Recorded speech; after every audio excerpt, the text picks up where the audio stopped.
The approach step has two key elements: preparing for customer dialogues and establishing rapport with people.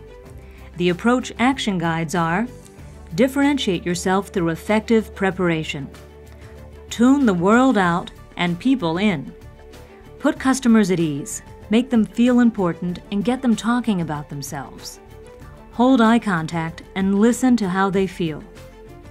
The truth is, a tone is set from the very beginning that may influence the success of the sales relationship for a long time, which is why your approach is so important. The purpose of the approach step is to gain rapport with people, trust with people, to get them to drop their defenses, to break their preoccupation, to get them to say to themselves that I might have something of value to them, and a willingness to listen to me and a willingness to engage me in conversation about it. And so it's the beginning of a relationship. They're going to make a decision about you in those first couple of seconds that you're there. If the impression they make about you is a positive one, you're probably off to a pretty good start. Establishing rapport, I think, is a critical step in the whole process of the 8 Inc. It's important to do it on every call, regardless of how great your relationship is with that customer. If you're not able early on, and when I mean early, I would say within a matter of minutes or moments, when I sit down and meet with someone for the first time, if you're not able to find something to make a personal connection with them, then generally things can be more difficult than they need to be. I have to get him comfortable with me, because if he's not comfortable with me, he's not going to trust me.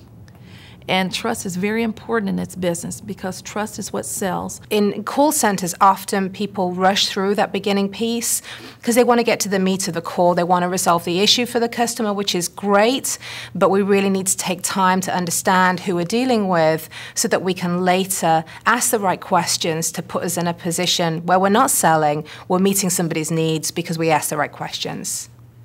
But I'm very conscious of the environment. Always I walk in, I look at the pictures, I look at things, around their home, and always bring it up in conversation. Ask them about their children or their grandchildren, their pictures. I mean, that's the best way to get someone talking to you is ask them about something that's important to them. And that's where relationships start. That's where the trust is established. That's where the commonalities happen. That's where the bond happens between the client and the sales professional. It comes down to the person that is interacting. And if you mess up that approach, you don't build that rapport, you're not getting anywhere. To tune the rest of the world out and tune your client in. And I say that each time I walk into a meeting.